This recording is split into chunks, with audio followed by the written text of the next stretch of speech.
자, 이번 시간에는 근로소득의 과세 방법에 대해서 공부를 해보도록 하겠습니다. 자, 근로소득의 과세 방법은요, 평상시에 매달 이제 원천징수하는 방법이 있고요. 자, 크게 원천징수. 많이 들어서 알고 계시는 13월의 급여? 무슨 급여야. 자, 내 돈 내가 돌려받는 연말정산. 그리고 5월 달에 신고하시는 종합소득 확정신고 이렇게 세 가지가 있습니다. 그래서 근로소득 과세 방법을 제가 간단하게 뼈대를 그려볼게요. 이제 교재에 이렇게 말로 돼 있는 거가 말로만 막 하시면 너무 어려워요. 그래서 일단 기본 제가 필기해드리는 내용으로 뼈대를 잡고요. 그 뼈대가 정확하게 이해되고 암기가 된 상태에서 말로 넘어가셔야 돼요. 그래서 이번 시간에 이제 근로소득 과세 방법의 주된 테마는요. 자, 원천징수를 어떻게 할 것인가. 그리고 원천징수를 뭐 간이세익비로 할 것인가, 6%로 할 것인가. 또는 연말정산 할 것인가 말 것인가. 연말정산이 무엇인가. 그리고 종합소득 확정신고를 할 것인가 말 것인가. 그래서 과세 방법 중에 어떤 거는 연말정산 안 하고 어떤 거는 하고 이런 게 있거든요. 또 그다음 이제 그래서 일단 첫 번째가 그 테마고요. 과세 방법을 어떻게 하는가. 두 번째 테마는요. 시험 문제 계산 문제로 일용근로소득자의 원천징수세액을 계산하는 문제가 나올 수 있습니다. 그래서 일용근로자의 원천징수세액은 바로 오늘 지금 당장 외우고 가셔야 되거든요. 그래서 그거를 공부를 두 가지 테마를 하도록 할게요. 자, 근로소득 과세 방법은요. 일단 근로소득 구분을 먼저 할게요. 근로소득은 크게 두 가지로 구분합니다. 일단 일용 일반 아니에요. 일단 제일 먼저 근로소득은 원천징수 대상 근로소득이 있고요. 원래 원천징수가 뭔지는 아시잖아요. 그러니까 급여를 줄 때 세금을 걷고 급여 300에 원천징수세액 10이다 그럼 290만 주는 게 원천징수예요. 원래 300 주고 10 받은 것처럼. 네, 그렇게 해서 원천징수가 대부분의 소득은 맞는데 원천징수 대상이 아닌 것이 있습니다. 자, 그러면 원천징수 대상이 아닌 것부터 먼저 할까요? 그게 3번입니다. 네, 그래서 여기 이렇게 타고 오면 좀 지저분하니까 얘가 원천징수 제외 대상이다. 자, 원천징수 대상이 아닌 거를 잠깐 먼저 읽어보시면 국제연합군으로부터 받는 근로소득. 국외에 있는 비거주자 외국법인 괄호 건너뛰시고 으로부터 받는 근로소득 등은 자, 국외에 있는 우리 비거주자가 뭔지는 소득세 공부해서 아시잖아요. 그래서 국외에 있는 비거주자다. 그러면 외국에서 일하고 받은 돈인데 그거를 외국 사람, 쉽게 말해서 외국 사람이잖아요. 그 비거주자가 원천징수한다는 얘기는 급여에 대해서 세금을 걷어서 대한민국 국세청에 세금을 뱅킹해줘야 되는데 그게 가능하겠냐고. 네, 그래서 일단 원천징수를 하고 싶어서, 그러니까 하지 말라는 게 아니고요. 못하는 거예요. 그러니까 제가 미국에 있는 뭐 A라는 사람한테 뭔가 돈을 받는데 그게 원천징수 대상이다. 그럼 미국에 있는 A라는 미국 국민이 그거를 대한민국 소득세를 어떻게 알아서 저한테 그 대한민국 국세청에 제 세금을 보내주겠어요. 원천징수는 세금을 걷어서 다음 달 10일까지 국세청에 내는 거잖아요. 예, 그래서 일단 국외에 있는 외국에 있으니까 국가가 관리가 안 되고 비거주자가 이제 돈을 지급했다 그러면 대한민국 세법을 잘 몰라서 못 지켜요. 그래서 원천징수 안 한다. 그 얘기가 원천징수를 안 한다는 거지 세금을 안 걷는다는 게 아니에요. 나중에 5월 달에 종합소득 확정신고를 소득의 귀속자는 반드시 해야 됩니다. 그래서 원천징수 대상이 아닌 게 이제 3번에 아까 말씀드린 거고요. 시험 문제에서 원천징수 대상이다 아니다만 판단하시면 돼서 이 파란색으로 체크한 부분은 그렇게 어려운 영역은 아닌데 일단 근로소득을 구분할 때 첫 번째 단계니까 알고 계시고요. 그래서 원천징수 대상인 소득이 우리가 알고 있는 일용근로자와 일용근로자가 아닌 근로자로 나눠지는 겁니다. 그래서 일용근로자가 있고요. 일용근로자가 받는 매일매일의 일당을 합해서 우리가 그냥 고급지게 얘기하면 그게 일용근로소득이에요. 일용근로소득이고요. 자, 우리가 옛날에는요, 법에 일용근로자가 아니면 상용근로자라고 했어요. 요새도 그 말 쓰죠. 근데 상용근로자가 이게 말이 조금 이상하다 그래서 법 이름이 바뀌었어요. 옛날에 상용근로자라고 부르던 게 일용근로자가 아닌 근로자, 일반 근로자로 바뀌었어요. 그래서 이름이 좀 뭐야 이러시지 마시고 옛날에 상용, 일용 근로자가 아닌 원천징수 대상인 근로소득 중에서 일용 근로자가 아닌 자가 뭐다? 상용 근로자가 아니고 지금은 이름이 일반 근로자예요. 머릿속으로는 혹시 상용 근로자라는 용어가 더 편하시면 그냥 그렇게 이해를 하시되 글자를 읽으실 때는 일반 근로자가 상용 근로자이다 하시면 돼요. 자, 그러면 원천징수 대상이다 그러면 일용 근로소득과 일반 근로자 하나를 고쳐야 되겠네. 이제 근로자로 하든 근로소득으로 하든 통일성. 자, 일반 근로자가 받는 근로소득이 일반 근로소득이고요. 일용 근로자가 받는 근로소득이 급여가 일용 근로소득인데 얘는 급여라고 안 하고 일당이라고 불러요, 사실은. 그러면 얘는 원천징수를 합니다. 원천징수를 당연히 해요. 여기도 원천징수를 하는데 소득의 구분을 똑같은 근로임에도 불구하고 두 개를 따로 이름을 규정해 준 이유가 뭘까요? 뭐가 특례예요? 특이한 거. 뭐가 특례? 나는 쨍한 노란색이 좋더라. 그래서 얘가 여기죠. 네, 그래서 읽어볼게요. 원천징수 의무자가 일용 근로자의 근로소득을 지급하는 때에는 그 근로소득에서 근로소득 공제를 한 금액에 원천징수세율을 적용하여 계산한 산출세액에서 근로소득 세액 공제를 한 소득세를 원천징수한다. 그리고 다른 말이 없죠. 다른 말이 없잖아요. 일용 근로자에 대해서는 법에 그냥 이렇게 돼 있어요. 원천징수만 하고 끝나요. 다른 거 아무것도 안 합니다. 적어 드릴게요. 그래서 일단 이거 이제 형광펜 이거 칠하려고. 그러면 원천징수세액은 어떻게 계산하는가? 얘가 이제 암기사항인데요. 자, 1급여. 제가 고급지게 1급여 이래놨는데요. 쉽게 말해서 일당. 하루하루 매일매일 세금을 정산해. 왜? 고용의 연속성이 없잖아요. 하시고 15만 원을 빼시고요. 거기에 6% 소득세 세율은 몇 퍼센트? 원래 몇 단계다? 8단계다. 그래서 제일 높은 세율은 45%까지도 가죠. 그런데 얘는 금액이 얼마가 높아질 일도 없지만 혹시 1급여, 일당을 막 합했더니 되게 많다라고 하더라도 무조건 얘는 하루하루 6% 적용하고 끝나요. 그래서 전체 1년 내내 번 돈이 다 당일 비례세율이 돼버려서 굉장히 세금이 싸게 나옵니다. 하시고요. 싸게 하게 하세요. 선생님 그거는 불공평한 거 아니에요? 고용의 안정성이 없어. 매일매일 365일 일 못하니까 어떻게든 세금을 줄여줄 테니 먹고 살아야 된다는 거예요. 국가가 지원을 해주는 거고요. 그리고 1-55% 이게 뭔지 좀 이따 설명드릴 거고 이거를 설명한 게 위에 있는 문장이고요. 자, 그러면 일단 일용 근로자는 여기 특징이 뭐다? 원천징수를 하는데 첫 번째 기억. 원천징수 한다 안 한다? 원천징수 OX 해놓으면 헷갈리니까 함. 원천징수 한다. 됐죠? 얘랑은 다 2번과 3번 다른 거예요. 됐고요. 두 번째, 원천징수 세금은 어떻게 계산한다?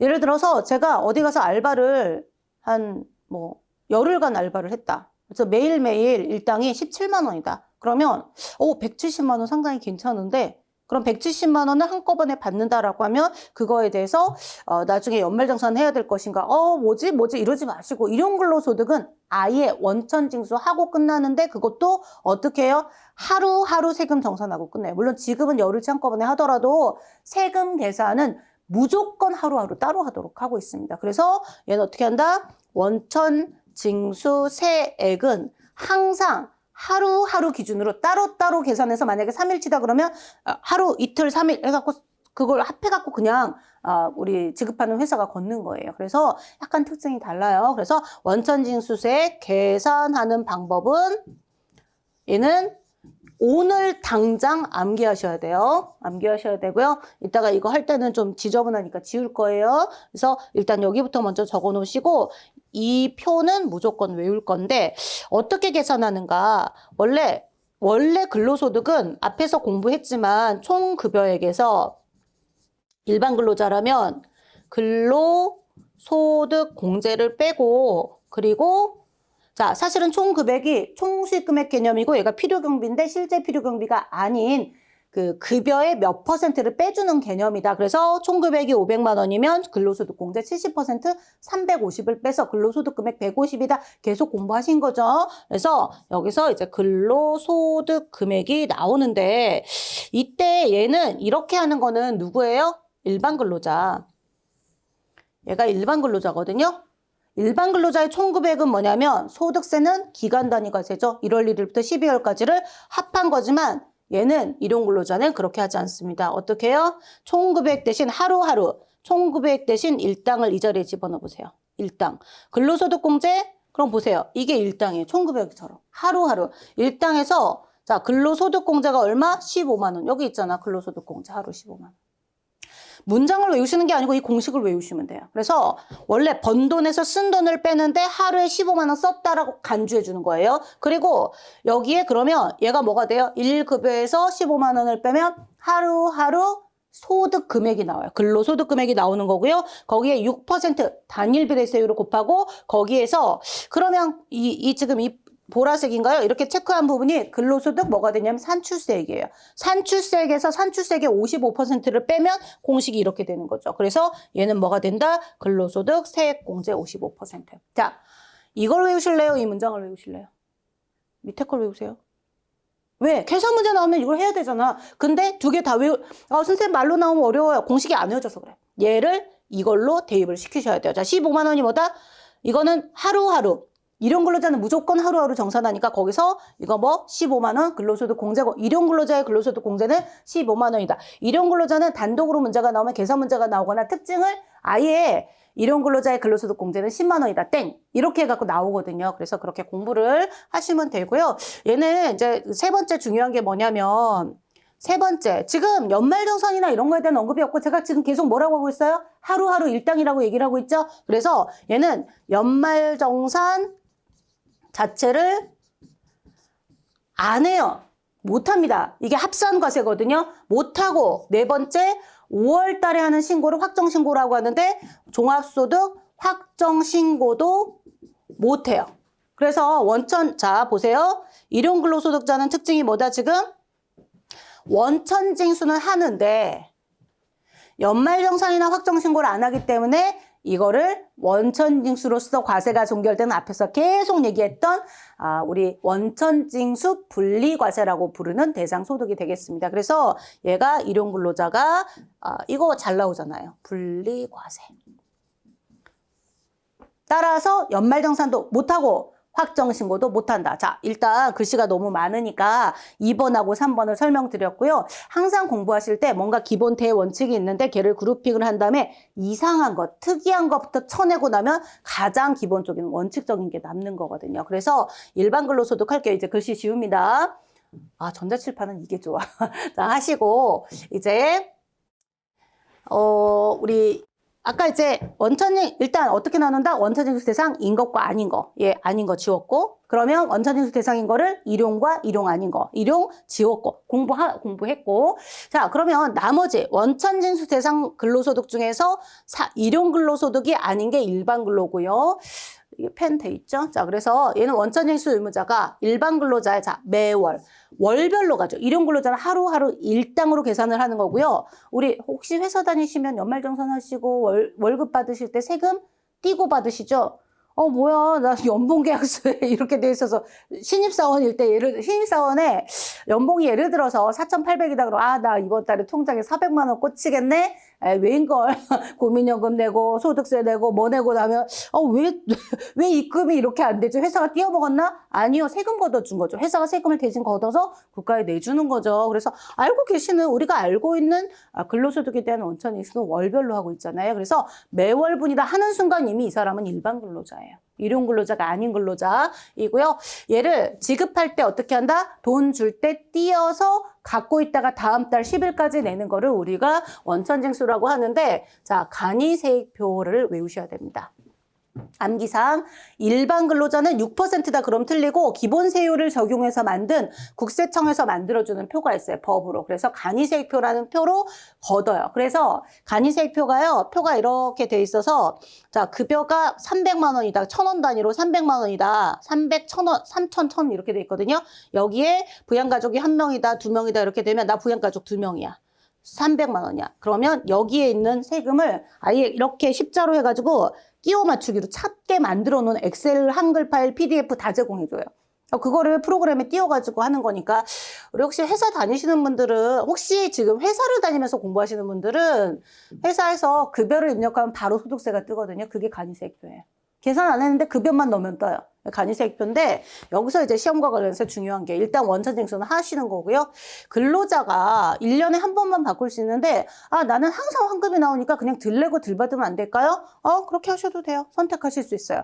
퍼센트는 지정 못 해요. 원래 간이세표의 금액이 10만 원이면 둘 중에 하나, 셋 중에 하나 그대로 두거나 두 번째 8만 원만 징수할게요 하던가 8만 원만 징수해 주세요 하든가 아니면 12만 원 해놓고 나중에 추가로 납부 안 하게 해주세요. 그래서 80% 120% 중에 선택이 가능하고 가만히 있으면 간이세액표 표 모양 그대로 가는 거고 자기가 선택하면 그 원천징수 금액을 바꿀 수가 있어요. 13월에 급여라고 해서 연말정산을 할 때 너무 많이 환급되거나 너무 많이 돼야 되는 사람들이 불편하면 다른 소득자들은 그런 게 없는데 근로소득자만 간이세액표의 80%, 120% 중에 선택이 가능하고 이거는 1년에 한 번만 가능하다. 그래서 80%를 70%로 바꾸면 땡 이런 식으로 말장난을 칠 수도 있고요.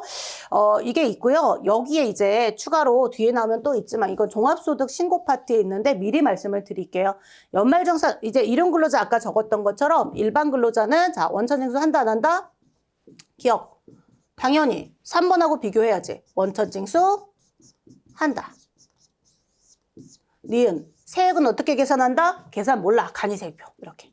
단 근로소득에 대한 간이세액표는 간이세액표의 100%가 원칙이지만 본인 선택에 의해서 80% 또는 120% 선택이 가능하다. 이렇게 하면 되고요. 자, 그리고 아까 일용근로자하고 다른 게 이 파트인데요. 자, 이제 이게 두 가지가 디귿이 뭐냐면 1월, 2월, 3월, 4월, 5월, 12월까지 12달치 급여에 대한 세금을 회사가 대신 걷어서 국가에 미리 적금 들듯이 내줬어요. 매달 원천징수세액을 10만 원씩 냈다 그럼 120을 낸 상태인데 근로자별로 연봉이 똑같다라고 해서 세금이 똑같은 건 아니에요. 부양가족이 많을 수도 있고 아픈 사람이 있을 수도 있거든요. 그런 사람들은 세금을 많이 줄여주기 때문에 마지막으로 정산을 회사가 해줘요. 원래 근로소득자도 이, 배, 사, 근, 연, 기, 퇴, 양 중에 이, 배, 사, 근, 연, 기, 뭐 종합소득 이, 배, 사, 근 뭐예요? 종합소득이니까 5월 달에 종합소득 확정신고를 하셔야 돼요. 하셔야 되는데 회사가 급여를 주면서 원천징수까지 해줬는데 마무리해주면 좋잖아. 그래서 근로자가 원래는 5월 달에 종합소득세 신고를 해야 되지만 법으로 만들어서 야 회사야 법이 회사한테 말하는 거야. 회사야 너네가 어차피 급여 지급할 때 급여 지급액에 대한 세금을 걷어서 냈잖아. 그럼 급여 지급액을 너네가 제일 잘 알잖니. 그럼 세금 정산을 다른 건 바라지 않을게. 이자나 배당 사업 이런 거 있다라고 생각 안 할 테니까 근로소득만 있다라고 가정하고 근로자 개개인의 종합소득세 신고를 회사 네가 대신 신고서 접수를 해. 이게 연말정산이에요. 무슨 13월에 보너스가 어딨어? 내가 내 세금 돌려받는 건데. 이 얘기하지 말고 아무튼 그렇고 그래서 근로소득자들은 일반 근로자, 일용 근로자가 아닌 근로자들만 연말정산을 회사가 반드시 해줘야 됩니다. 이거는 회사가 해주는 거예요. 언제? 날짜 중요하지. 2월 달에 하는 거고. 왜 중요해요? 바로 뒤에 연금소득 배우거든요. 공적연금소득, 군인연금, 공무원연금, 국민연금은 연말정산 해요. 여러분이 그냥 사람들이 연말정산은 급여만 하는 줄 아는데 연금도 해요. 연금은 1월달. 시험 문제 내고 싶어요? 내고 싶죠.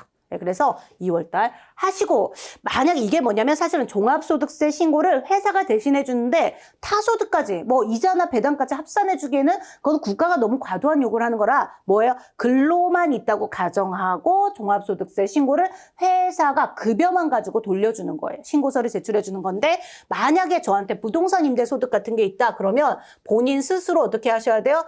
연말정산을 했는데 만약에 이 배사 근연기 중에서 타소득이 있으면 반드시 얘는 5월 달에 종합소득 확정신고를 하셔야 돼요. 여기까지가 근로소득에 대한 과세 방법인데요. 다음 시간 시작할 때 제가 필기노트 하나 띄우고 필기노트에 제가 주로 이제 판서하는 내용, 지금 그냥 이렇게 한꺼번에 적으려고 하니까 너무 복잡하잖아요. 복습할 때 언제나 복습을 다음 시간에 한번 하시죠. 그때 다시 한번 근로소득에 대한 이 연말정산, 종합소득 확정신고, 원천징수, 분리과세를 한번 제대로 정리할 테니까 일단 가볍게 복습을 해 오시고요. 다음 시간에 또 뵙도록 하겠습니다. 수고하셨습니다.